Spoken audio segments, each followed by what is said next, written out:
நாளைக்கு ஐப்பசி மாத பௌர்ணமி. இந்த பௌர்ணமி ஏதோ ரொம்ப ரொம்ப விசேஷமாக சொல்கிறாங்க. ஏதோ அபூர்வமாக இந்த வருஷம் வருதுன்னு சொல்கிறாங்க. அதனால் நீங்கள் எல்லாரும் நாளைக்கு ஐப்பசி பௌர்ணமி பூஜை வீட்டில் விளக்கு ஏற்றி எவ்வளோ விளக்குகள் ஏற்ற முடியுமோ அத்தனை விளக்குகள் வீட்டில் ஏற்றி பூஜை பண்ணுங்கள். விளக்கு வழிபாடு பண்ணுங்கள். விளக்கு தான் நமக்கு வாழ்க்கையில் வெளிச்சத்தை உண்டாக்கும். விளக்கு வழிபாடு பண்ணும்போது தீபலக்ஷ்மி திருவிளக்கு வழிபாடு ஸ்லோகம் சொல்லுங்கள். விளக்கு ஸ்தோத்திரங்கள்லாம் சொல்லுங்கள். எத்தனையோ இருக்குது.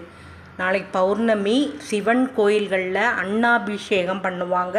அன்னாபிஷேகம்னா வடித்த பச்சரிசி சாதத்தை சிவபெருமானுக்கு அபிஷேகம் பண்ணி அலங்காரம் பண்ணுவாங்க. பார்க்க ரொம்ப நல்லாயிருக்கும். அன்னாபிஷேகம் பார்த்தா நமக்கு வாழ்க்கையில் அன்னப்பஞ்சம் வராது. நாளைக்கு எல்லோரும் சிவன் கோயிலில் அன்னாபிஷேகம் பாருங்கள். பௌர்ணமி பூஜையை வீட்டில் உங்கள் வீட்டு வழக்கப்படி நல்லபடியாக விளக்கேற்றி கொண்டாடுங்க. ஓம் சக்தி பராசக்தி. ஓம் நமச்சிவாய.